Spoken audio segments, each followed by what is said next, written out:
Good day, and welcome to the Yext Inc. third quarter fiscal 2021 financial results call. All participants will be in listen-only mode. Should you need assistance, please signal a conference specialist by pressing the star key followed by 0. After today's presentation, there will be an opportunity to ask questions. To ask a question, you may press star then 1 on your touch-tone phone. To withdraw your question, please press star then 2. Please note this event is being recorded. I would now like to turn the conference over to Yuka Broderick, Head of Investor Relations. Please go ahead.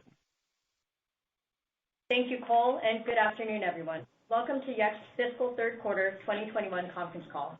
With me today are CEO Howard Lerman, CFO Steve Cakebread, and Chief Revenue Officers David Rudnitsky and Patrick Blair. Before we begin, I'd like to remind everyone that this call may contain forward-looking statements, including statements about revenue and non-GAAP net income, customer upsells and retention, sales efficiency, hiring targets, expense margins, market opportunities, business performance, capital expenditures, and other non-historical statements as further described in our press release. These forward-looking statements are subject to certain risks, uncertainties, and assumptions, including those related to Yext's growth, the evolution of our industry, our product development and success, including with Answers, and general economic and business conditions such as the impact of the COVID-19 pandemic. These statements reflect the company's current expectations based on its beliefs, assumptions, and information currently available to it. Although we believe these expectations are reasonable, we undertake no obligation to revise any statements to reflect changes that occur after this call. Descriptions of these and other risks that could cause actual results to differ materially from these forward-looking statements are discussed in our reports filed with the SEC, including our most recent quarterly and annual reports and our press release that was issued this afternoon. During the call, we also refer to non-GAAP financial measures. Reconciliations with the most comparable GAAP measures are also available in the press release, which is available at investors.yext.com. Finally, I'd like you to point you to investors.yext.com for a slide deck that we've posted to the site, which Howard will be referring to during his remarks today. With that, I will turn the call over to Howard. Well, thank you, Yuka. We had a solid third quarter. We closed 86 Answers-led deals in Q3, driving over 30% of our new and upsell ACV in the quarter, and that compares to 20% of new and upsell ACV in Q2. It also includes our conversion of the states of New Jersey and Alabama to paid customers. That represents our first customers in the government vertical. And we're seeing fast traction in another new vertical, higher education, with Bucknell University, Texas Christian University, and Adelphi University adding Answers to their websites. Our knowledge graph continues to grow with over 405 million facts now contained in it, growing 58% year over year. While we're focused laserly on revenue growth driven by our Land with Answers sales motion, we're also simultaneously focused on greater efficiency, particularly in GAAP sales and marketing as a percentage of sales. And we dramatically improved that metric this quarter from 81% in the third quarter of fiscal 20 to 64% in the third quarter of fiscal 21. This helped drive our Q3 non-GAAP loss per share to 2 cents, well above our guidance of 7 cent to 9 cent loss. We don't believe these are temporary improvements. We are committed to driving sustainable increases in operating margins and will continue to take action on cost efficiencies in the coming quarters. Land with Answers is efficient. And while these numbers show that we can effectively manage the business despite the continued challenges of the current global economic environment, our metrics also tell a more exciting story that the world is hungry for a big breakthrough in search. Search is critical. Every customer experience starts with a question. And when it comes to branded search, there's really two places where searches can happen, either on a company's website or on Google. But billions of times a day, brand websites fail to answer the most basic questions, so their customers at that exact moment of intent bounce over to Google to continue their quest for an answer. And when websites keep failing you over and over again, you learn to just start your customer journey on Google. But the reality is the experience isn't even better for a customer. In fact, you could argue it's even worse because in that context, Google isn't really a search engine. It's an ads engine. In other words, it's incentivized to deliver a slew of ads, not a direct answer to the question. And I want to show you what I mean by this. We posted a slide deck to the investor section of our website, and I'm going to refer to that here. If you look at slide 3, when I type in a simple branded search query on Google for information about a Sleep Number product, I get the result shown on slide 4. There are literally 14 ads above the fold before an organic result is an option. Now, please take a look at slide 5 for another example, and this was highlighted in technology columnist Jeffrey Fowler's Washington Post article last month, where he highlighted how Google's search experience has gotten worse over time. If I ask a question about how to check my Krispy Kreme rewards card balance, that just, by the way, happens to be the most popular question asked to them, Google delivers what appears to be an answer from the brand, but if you look carefully, it's not. You see that on slide 6. It's a random third party, and while it's not labeled an ad, the experience is all about selling you something, and if you engage on the site, you get hit with pop-up ads like in slide 7. So why would Google reward this strange site and its very annoying sales tactics and ads ahead of an answer, a direct answer from Krispy Kreme itself? This is ironic because even the co-founders of Google denounced this in one of their early research papers in 1998, and I quote, they said, "We expect that advertising-funded search engines will be inherently biased towards the advertisers and away from the needs of the consumers." They were right. Branded search queries reward the highest bidding advertiser. So it becomes a numbers game, and how much does a brand have to pay to get in front of a customer asking for them, and how many ads does the customer have to navigate before getting the answer that they want? And that is what has inspired our Answers, Not Ads campaign that we launched last month. More than just a meme, Answers, Not Ads poses an important question to every company. When your customers have questions about you, do you want to give them answers or do you want to give them ads? To us, the answer is obvious. But the reality is that the only way a brand can compete with Google is to offer a Google-like experience. Think of it like their own Google on their own site, and that is not easy. Yeah, site search exists, but it's not that modern. It's index-based, meaning it functions to deliver links that send you to another page on a website. That's Search 1.0, and it's how Google used to work. But Google modernized, and they built a knowledge graph. It contains all of the facts that they know about the world, their relationships, that combines with natural language understanding to present their users with answers. And that's where we come in, where Yext comes in. Our Answers search engine is the breakthrough that gives brands a modern search experience so they can take back that customer journey to deliver answers, not ads, to every customer question. Modern search has 3 layers.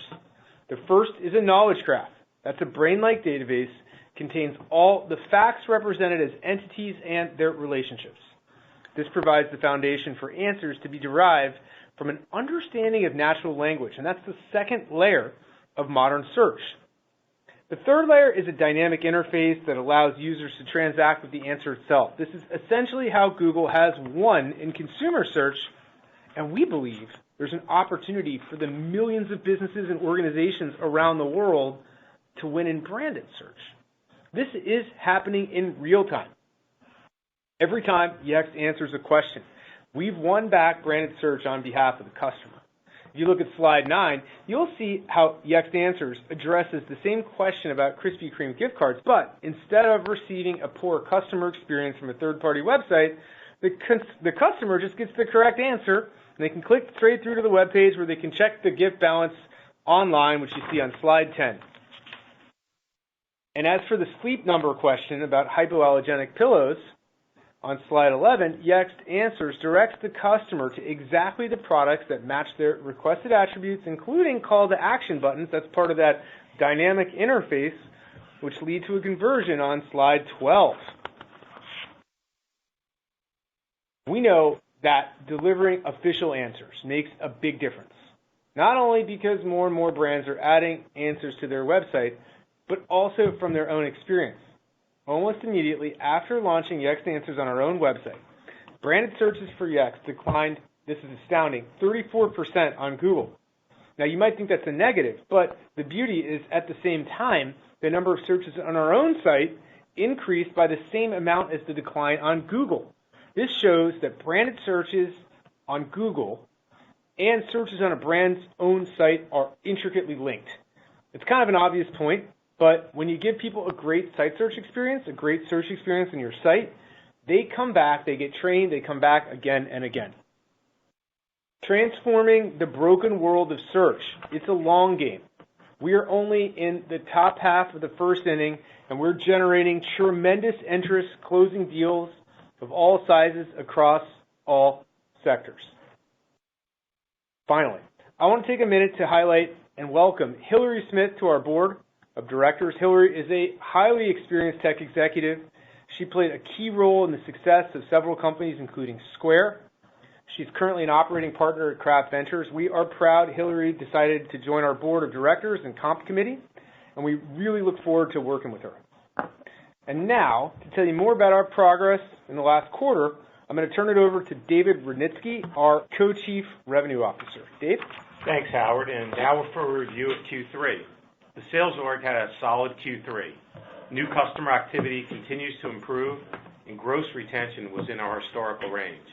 In Q3, Yext overall closed 107 new and renewal deals with at least $100,000 of total contract value.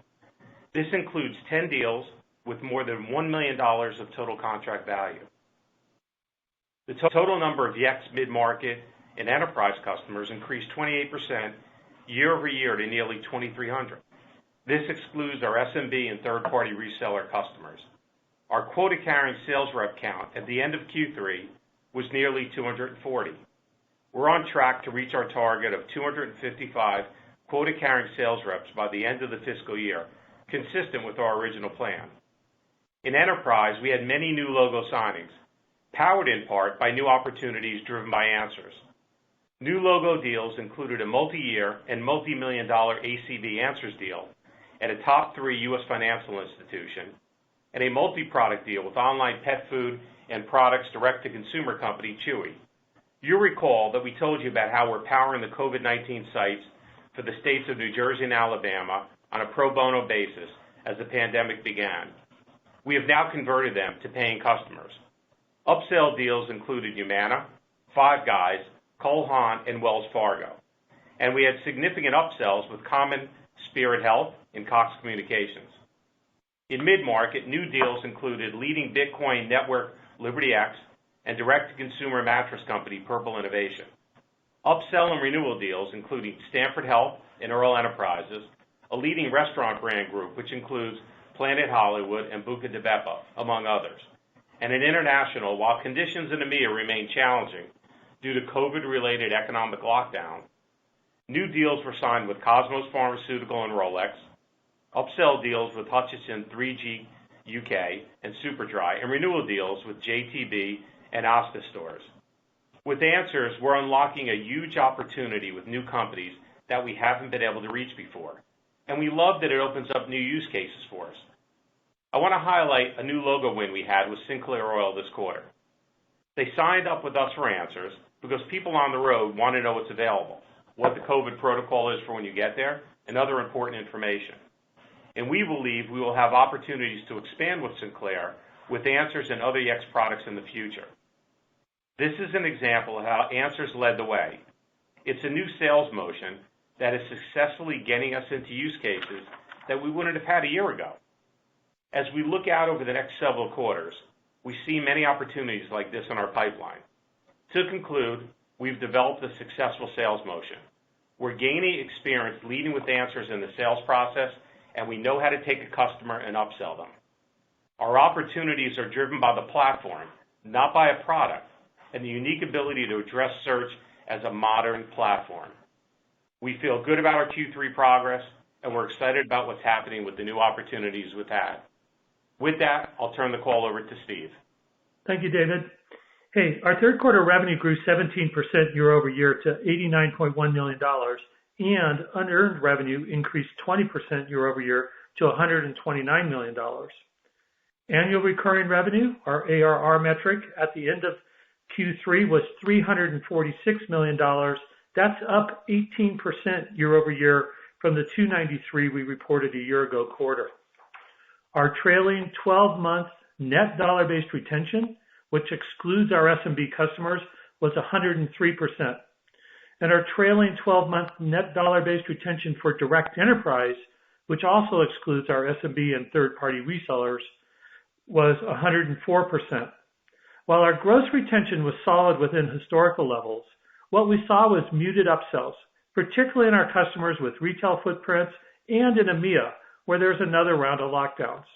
In the near term, we continue to see customers be conservative with expansions given the volatile macroeconomic environment. But in the long run, we expect our upsell rate to return to historical levels as we continue to grow answers into the existing customer base and expand with other products and services as well. One note before turning to margins and expenses, I'll just point out that we'll be discussing both GAAP and non-GAAP results, and we've provided that reconciliation of GAAP and non-GAAP in our earnings report. Q3 GAAP gross margin was 75.7% this quarter, and that compares to 73.3% in the year-ago quarter.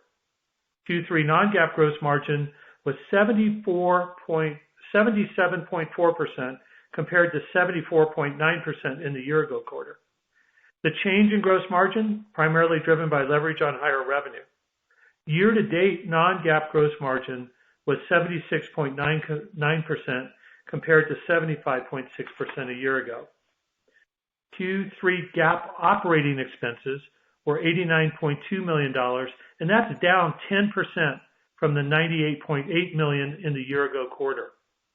Q3 non-GAAP operating expenses were $71.4 million, or 80% of revenue, compared to $78.9 million, or 103% of revenue in the year-ago quarter. Hey, we made significant progress in managing costs this quarter.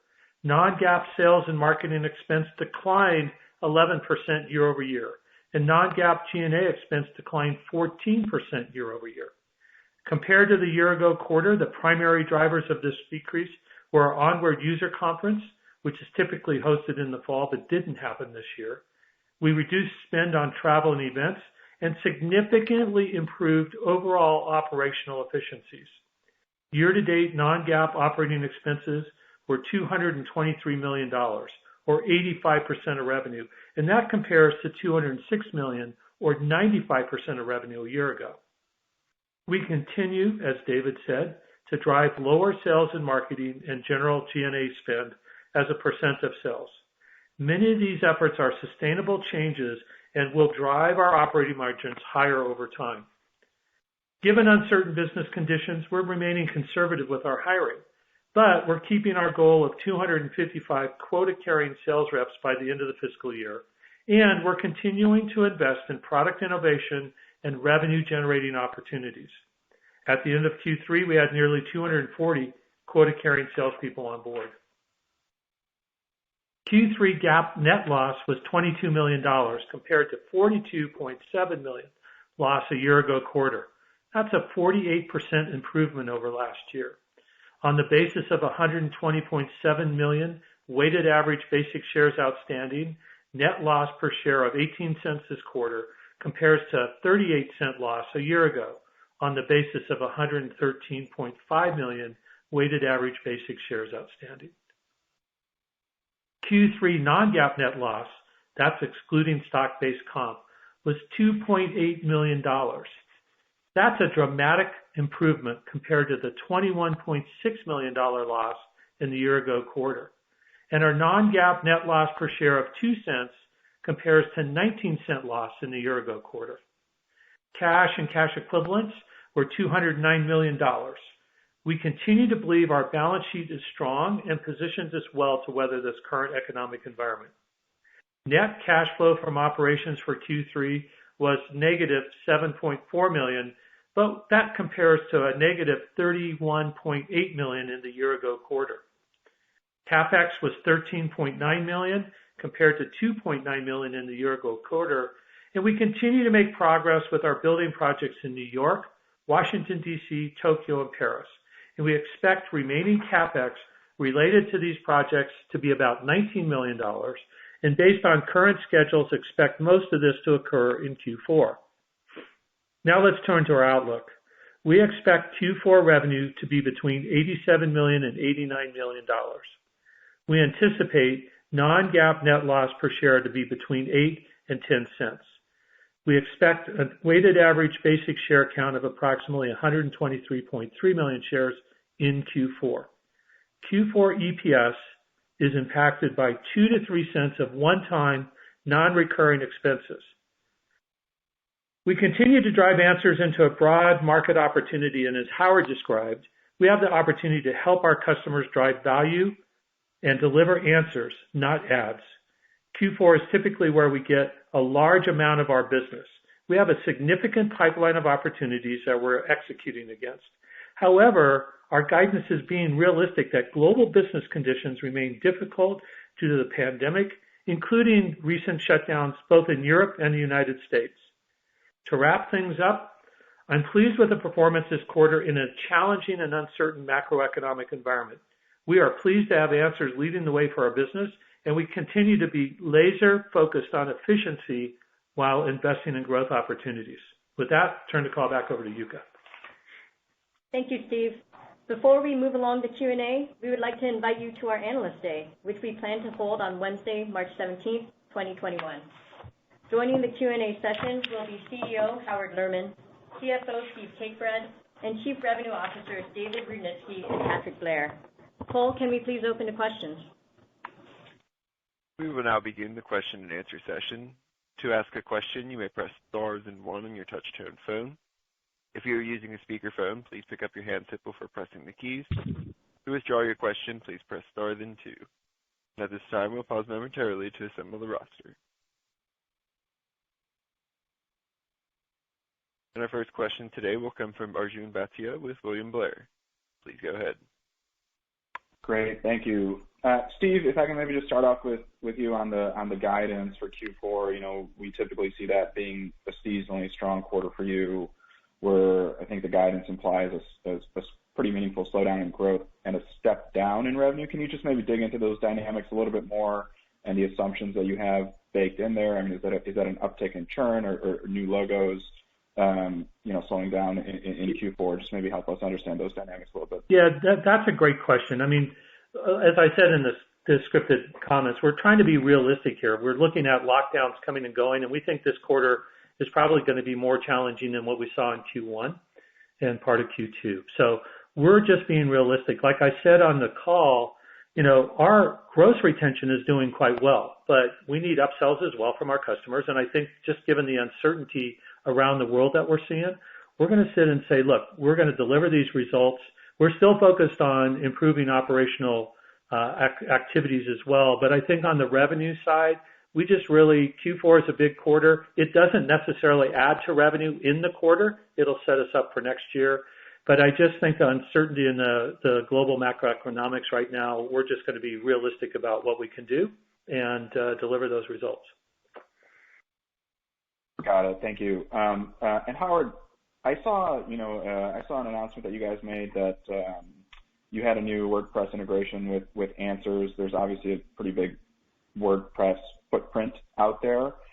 Can you just help us understand that opportunity, what it means for Answers adoption, and should we think of that as being similar to the Adobe partnership that you have, or is there a different dynamic at play there? WordPress, first off, thanks for the question. The WordPress integration addresses a little bit of a different segment. The bigger enterprises tend to use the Adobe Experience Cloud. The WordPress integration really is targeting more of some of our CBU customers.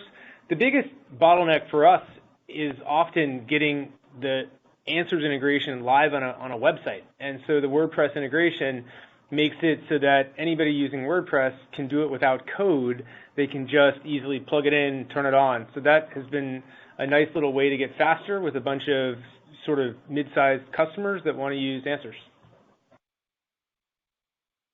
Perfect. Thank you. And our next question will come from Stan Zlotsky with Morgan Stanley. Please go ahead. Hi, this is Elizabeth Ellian. I was wondering if you could give us just some more context on some of the success you've had with Answers versus other areas of the business, and kind of when we can start to think about uptick in there, offsetting some of the uncertainty that you're seeing in businesses, and just kind of the timing of when we could start to see that kind of move the needle. Thank you.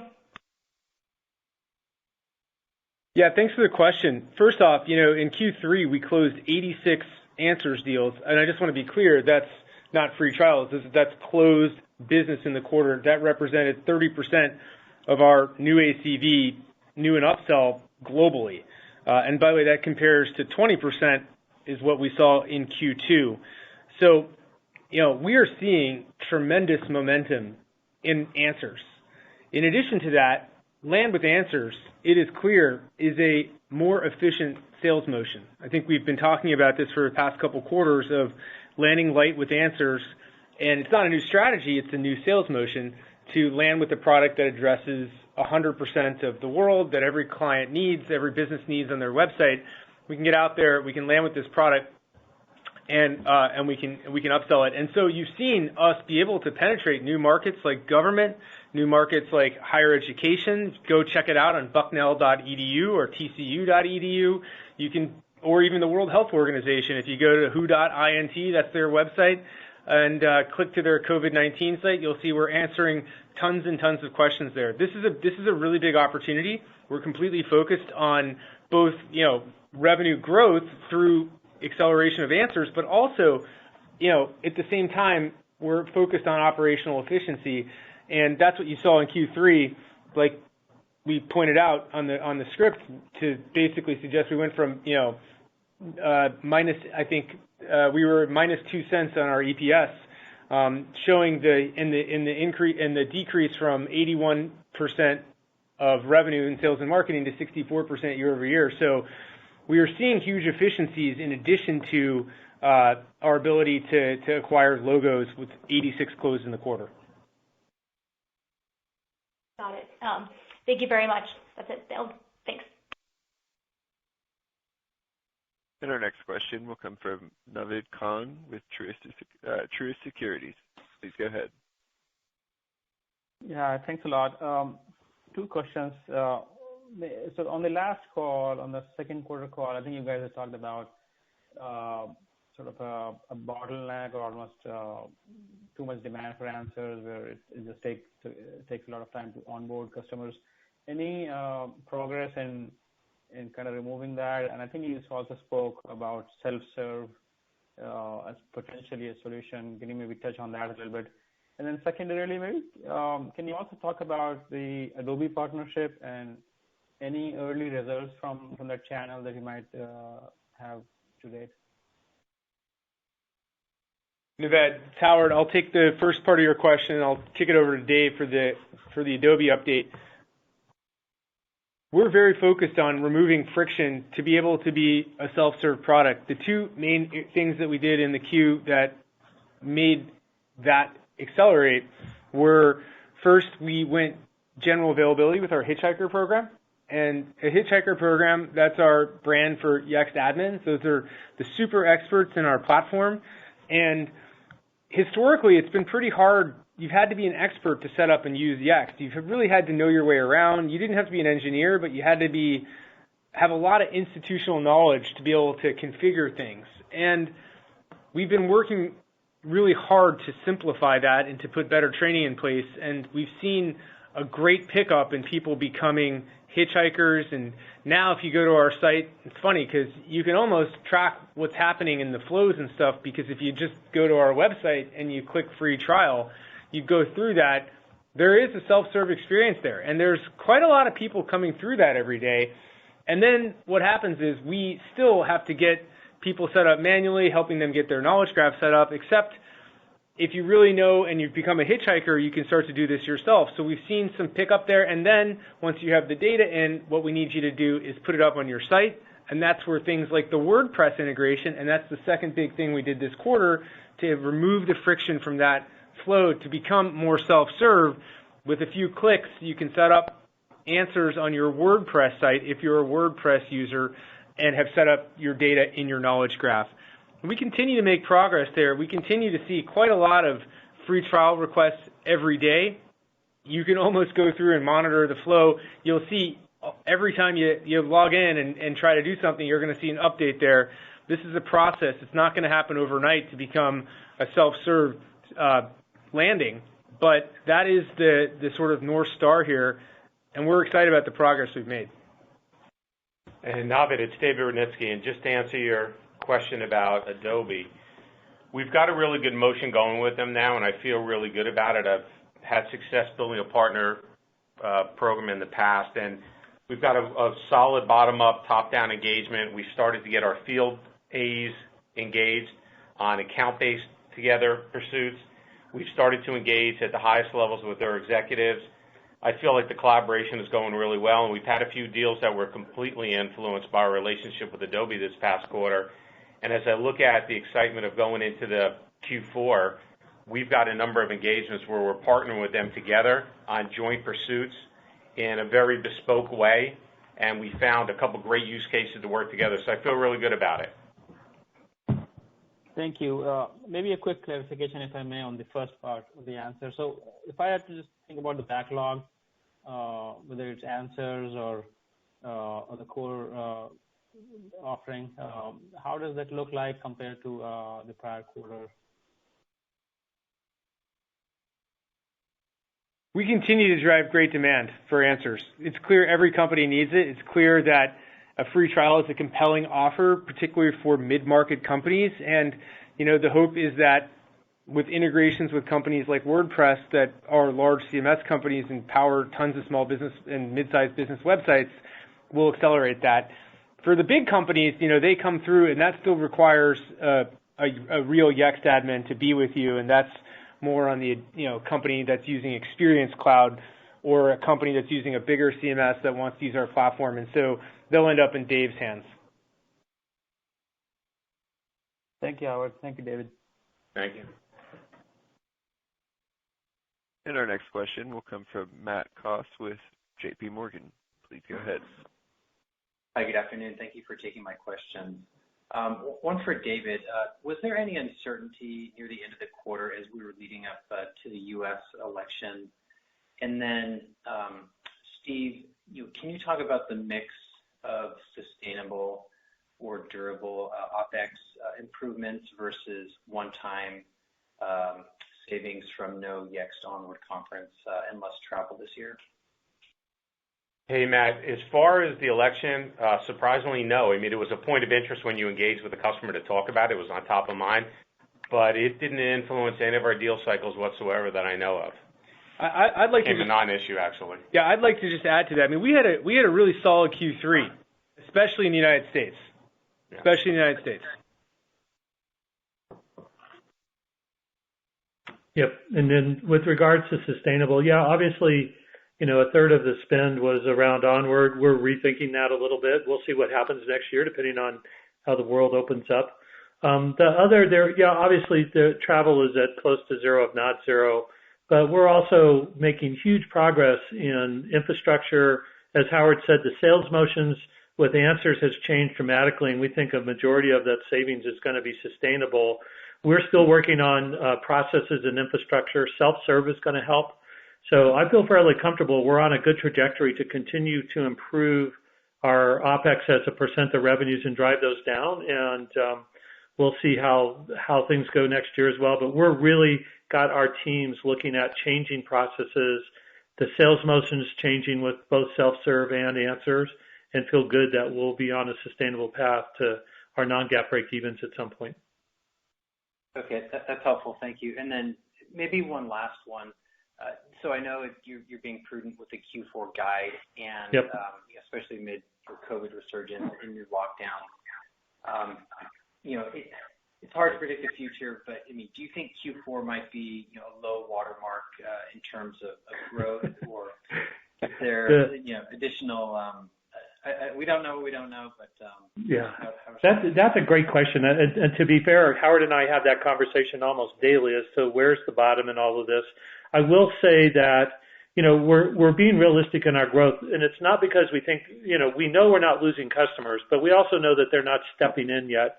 The renewals, like I said, on a gross basis were historically good, and we feel good about that. So as people start, not just us, but as other companies start to see daylight at the end of this tunnel, with the goal of 255 sales reps, with good gross retention, with new products, we feel that we're going to be in great position to start to benefit from that uptick.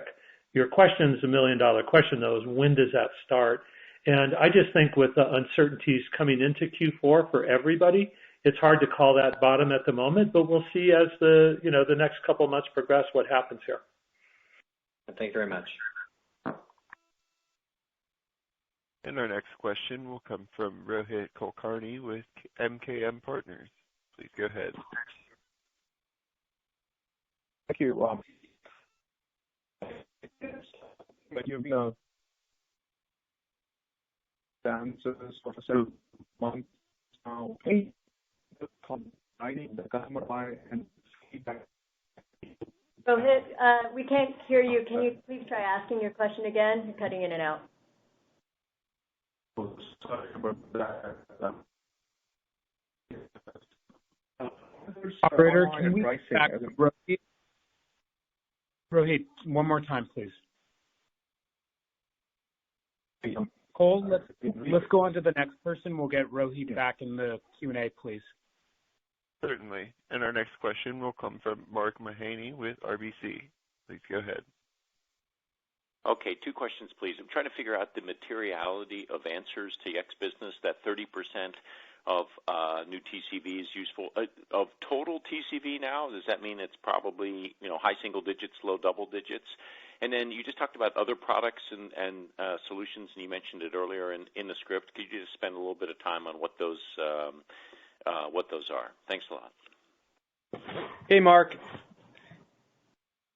Most of our deals that we started to see are really being answers led, which means that answers is a huge part of our deal, and a huge part of the deal, and often is the deal. If you look at higher ed, for example, that's a 100% answers led deal and 100% answers deal at Bucknell University, Texas Christian University. If you look at the states that we've sold into in government, those are primarily answers deals, almost entirely answers deals. That's the main use case that's being solved for there. So it's material.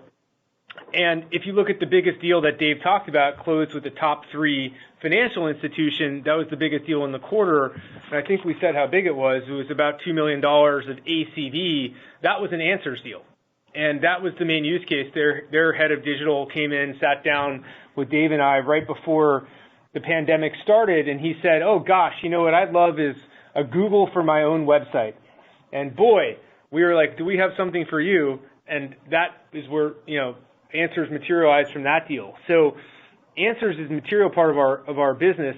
And, going forward, Mark, the best way, I think, to think about us as we've retuned our company a little bit this year, we're a search company. And, if you look at the biggest companies out there, every customer journey starts with a search. When you think about our new products, where we might go, there are extraordinary applications for search across every company. And that doesn't mean just on a website. That could mean search internally. That could mean search for a product. That could mean search for content. That means all sorts of technologies around search.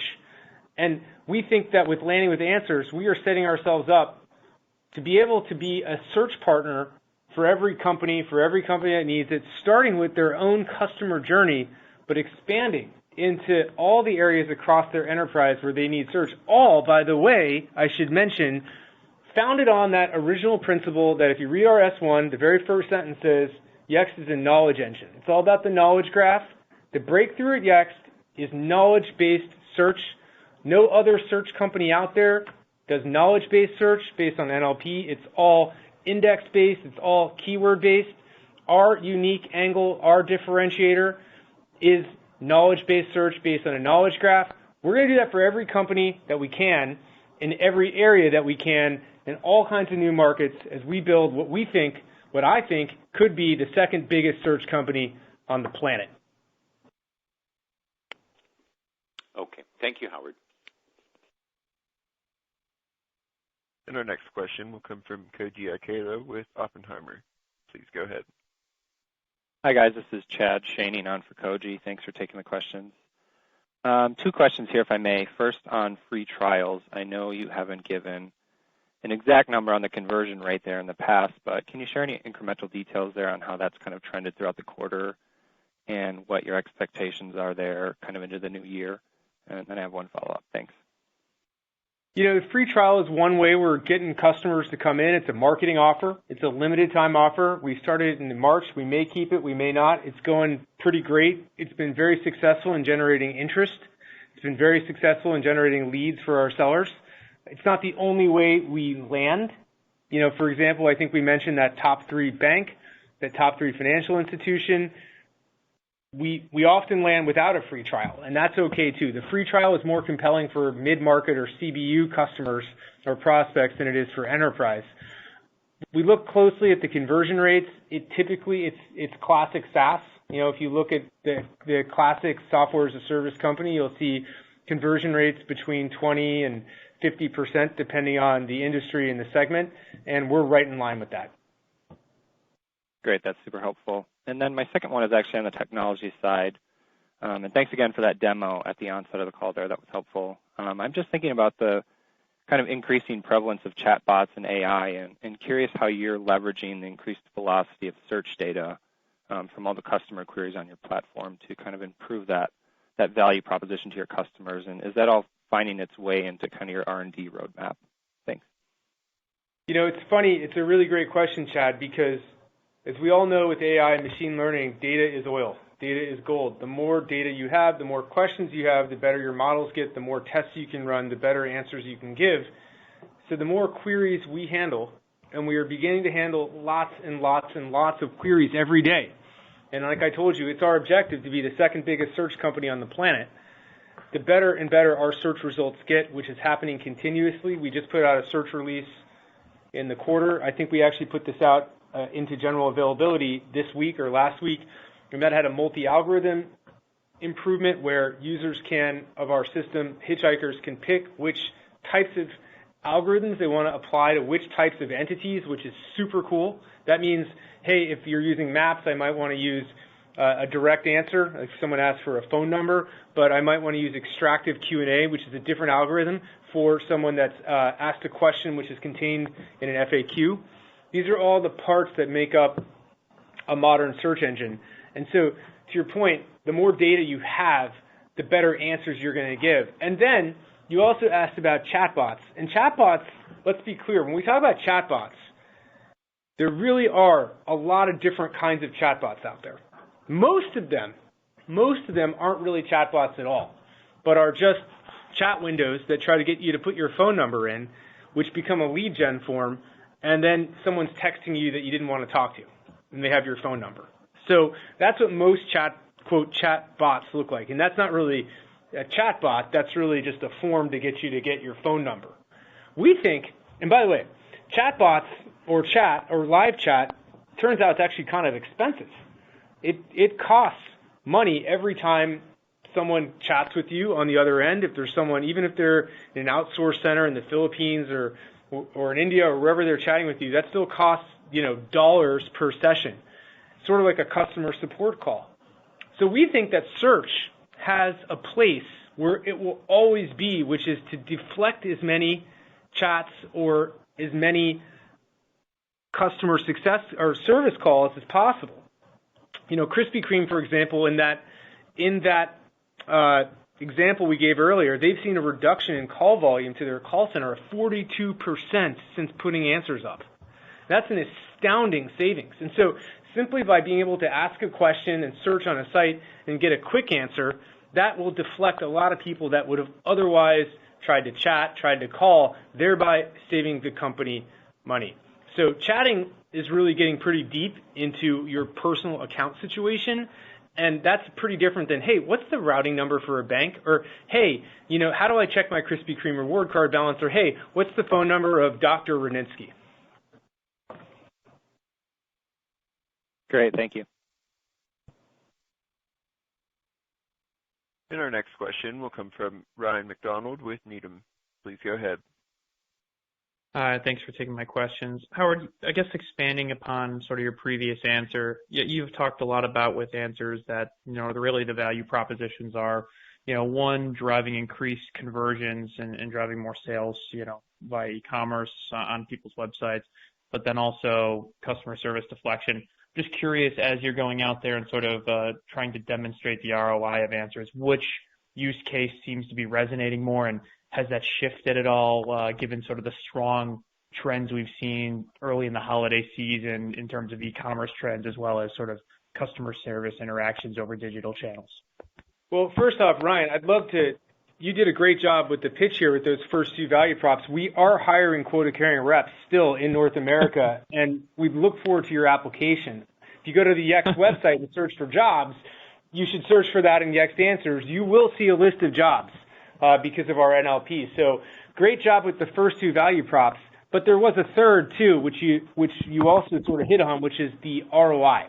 So the three value props of Yext Answers when we sell, we run in our selling program, in our magic pitch, are number one, that every customer journey starts with a question, and there's two places where that can happen, on Google or your own site. And when someone's on Google, they're going to see ads, and when they're on your own site, you keep control, and they're going to get answers from you directly. I think, by the way, we also showed from our blog post, and we talked about this on the script, that branded search and searches on Google are intricately linked. Overnight, after putting up our own Yext Answers box on our own site, branded searches for Yext went down 34%, and they correspondingly went up on our own site. We saw roughly the equivalent searches happen that we were able to handle. So it really depends on the industry what the particular value prop is to the business. And so in the case of a retailer, it might be about call deflection, but in the case of a healthcare company, boy, it might be all about offering virtual appointments. We've seen certain cases of companies that begin to offer the ability to book a COVID-19 test within their search experience on their site, and you see a rocket in search volume across, and we're talking big numbers here, people searching on their website for COVID-19 test and booking a real appointment to show up at a physical time at a later date. So it really just depends on the industry. But the third value prop is the intelligence, is the fact that you can see what people are asking, and you get real-time insight into those questions and can exactly see how many phone calls you got, how many driving directions you got off that modern dynamic search interface, which looks a heck of a lot like Google, except it's on your own site where you can capture your own customers and keep all those conversions for yourself as opposed to sending them to your competitor. So I look forward to your application. Super helpful. Yeah, super helpful, and we'll look for that online, I suppose. I guess my second question is I've seen that the recent expansion to the Japanese language, and it looks like maybe you're starting to have some early success there. Can you talk about sort of the resources you're now looking to allocate to that Asia Pac region as a growth opportunity? Maybe I'll start selling there for you. Patrick, you want to take that question? Yeah, I could take that question. Thank you very much for the question. We had a great launch of Answers in Japan. As it sounds like you've probably seen, we have our sales team there trained up. We're trying to collaborate globally across sales to make sure that the magic pitch Howard just mentioned is obviously translated the right way into Japanese, and that team is all out there trained and ready to go. So that team is ready to go and rock it in terms of allocation of resources. We have a marketing team in Japan. We have a sales organization in Japan. We have hitchhikers in Japan. So we're ready to go with Answers there. Excellent. Thanks. And our next question will come from Tom White with D.A. Davidson. Please go ahead. Great. Thanks for taking my question. Howard, in the beginning of the prepared remarks, you talked at length about Google and your answers, not ads kind of messaging. Any early data or kind of thoughts on how that message, that kind of go-to-market message, is resonating with your customers? And I guess, Google's obviously an important partner for you guys for the locations product and presumably for your customers as well. So maybe just comment on, I guess, how you guys kind of envision yourself kind of balancing those dynamics. I mean, is that an issue or is that not something that I should be thinking about? Thanks. Thanks for the question. It's not an issue.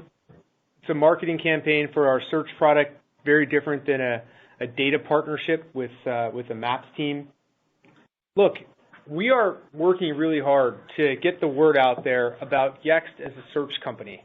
I told this just a second ago to Mark when we were talking, that when you look at the biggest companies, every customer journey, every customer experience starts with a question, starts with a search. And we've been, for the last decade, building up enough structured knowledge and enough technology on the NLP side to become a fully formed search company. And what you were seeing is site search as the first sort of portion of that on top of the knowledge graph. This isn't a change in strategy. This is a change. What you've seen this year is a change in sales motion with our Land with Answers motion, and which, by the way, is clearly more efficient because you've seen quantitatively the improvements in sales and marketing over revenue quarter over quarter. It's 64% this time versus 81% last time. And so everything we've been doing is all about repositioning and positioning this company as a search company, becoming a fully formed search company, of which site search and answers is the first part.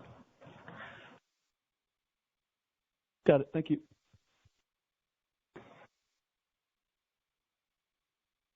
And our next question. Yep. We have our final question that comes from Rohit Kulkarni with MKM Partners. Please go ahead. Hey, thank you. Thank you for squeezing me in. Hope you're able to hear me fine. I guess question on where are you seeing kind of budgets allocated to Yext Answers coming from different pockets in the company? As in, it feels to me that historically probably came from more IT, more people managing the website and likes like that. Are you seeing kind of deeper pockets, like if 34% of branded search results came back to Yext, then probably that's a very big potential ROI for a large company spending a lot of money on Google. So any anecdotes that you can share on whether you're seeing kind of budgets to Yext coming from other places within a large organization? Hey, Rohit, Dave Rudnitsky. What's interesting is we're seeing budgets come from a multiple sets of executives. It could be from the chief digital officer. It could be from the chief marketing officer. It could be from the CIO. It could be from the chief experience officer. What we're hearing from all of our customers, and the reason I feel so good about what we did this past quarter, is we're in the middle of probably their most important initiative right now, which is digital transformation. We just concluded our client advisory board late yesterday afternoon, and we had 20 of the biggest brands, not just the Yext, but 20 of the biggest name brands in the world.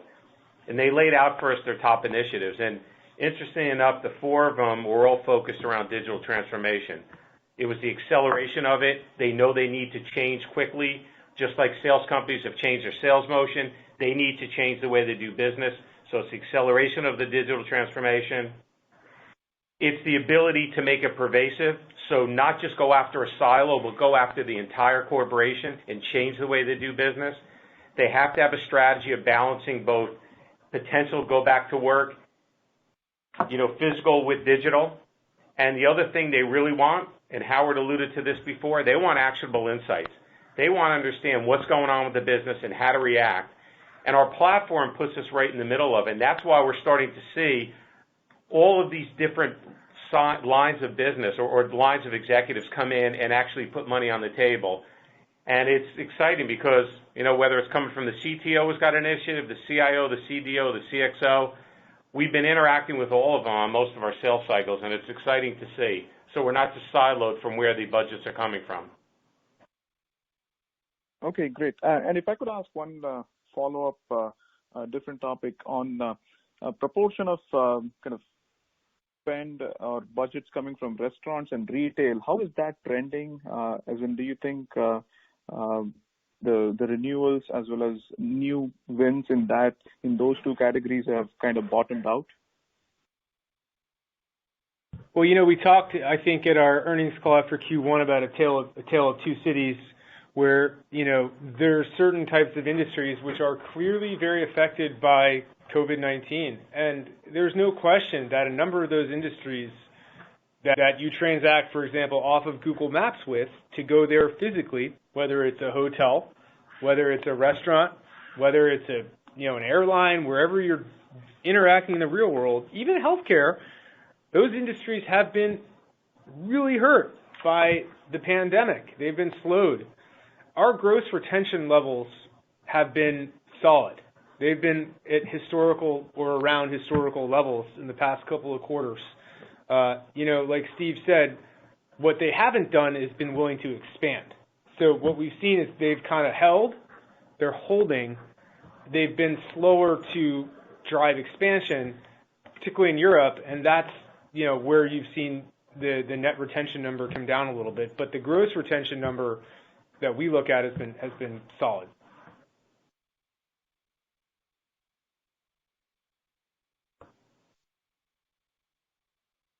We'll bring the call back to Yuka. All right, everybody, thanks so much for your time. We'll look forward to talking to you again next quarter, and we'll look forward to seeing you at our Analyst Day in March. Have a good night. Thank you all. Bye. Thank you. And the conference is now concluded.